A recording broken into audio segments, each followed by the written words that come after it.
What you know about monsters could save a life, possibly even your own. I need your help to inform the masses. What is this Mothman? Like a real moth, gigantic. How gigantic?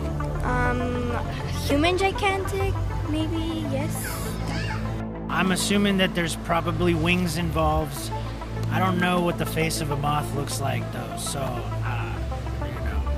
probably something man/mothish.